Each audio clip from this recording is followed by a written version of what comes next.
vais parler un peu de linguistique. Quand on regarde les choses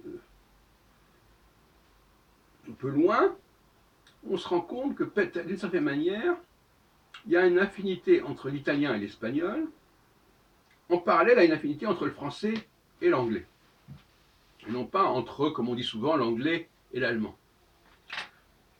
L'anglais a été tellement francisé, tellement truffé de mots français, qu'on peut parler véritablement d'une affinité franco-anglaise, d'un couple franco-anglais sur le plan linguistique, et comme on peut parler d'un style assez proche entre l'espagnol et l'italien, le toscan et le castillan. Cela dit, il y a des choses intéressantes dans l'espagnol pour comprendre les rapports entre le français et l'anglais. Notamment parce que l'espagnol n'a pas supprimé, l'espagnol moderne, j'entends, n'a pas supprimé ce que le français a supprimé. Et ce que l'anglais parfois a gardé d'ailleurs. Alors, notamment, je ne parlerai ce soir que de la finale en D.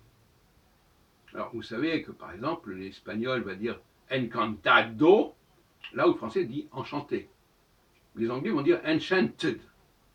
Donc ils gardent le ED, le D qui n'existe plus en français, qui existait dans le français ancien, mais qu'on retrouve en espagnol. Et un autre cas intéressant, c'est le fait que l'espagnol garde le D aussi pour un certain nombre de termes comme par exemple probabilidad. Il y a le D à la fin. Alors l'anglais, lui, il est conformé au français, il dit probabilité, et l'anglais met TY, probability. Mais effectivement, là encore, c'est l'espagnol qui nous rappelle l'existence du D dans mentalidad, et également par exemple pour la jeunesse, juventud.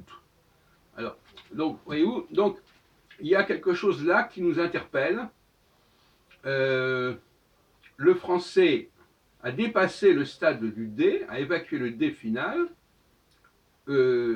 L'espagnol ne l'a pas fait. Le français l'a gardé, effectivement, en revanche, pour d'autres conjugaisons.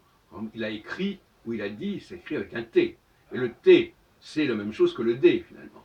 Donc, pour la première conjugaison, on a mis le accent aigu à la place du D. Pourquoi, on ne sait pas. C'est pour ça qu'on trouve dans des anciens textes où on écrit les blés BLE-DS au lieu de BLE-S. Voilà, donc ce quatuor franco-anglais, italo-espagnol m'intéresse beaucoup. Il est au cœur de l'Europe. Quant à l'allemand, finalement, il est un petit peu excentré, même s'il y a beaucoup de mots français qui sont arrivés en allemand, comme vous le savez. Il y a des centaines de mots français qui sont arrivés en allemand, mais ça n'a pas les mêmes proportions que pour l'anglais, et donc l'allemand n'est pas vraiment francisé au même degré que le français, que l'anglais. Et donc on a bien un groupe de 4 qui fait que l'Europe de l'Ouest a une homogénéité remarquable.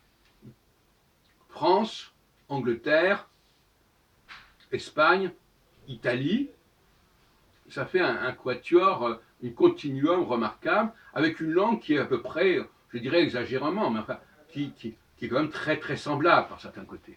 En tout cas au niveau de l'écrit. Peut-être pas au niveau de la compréhension, de la prononciation.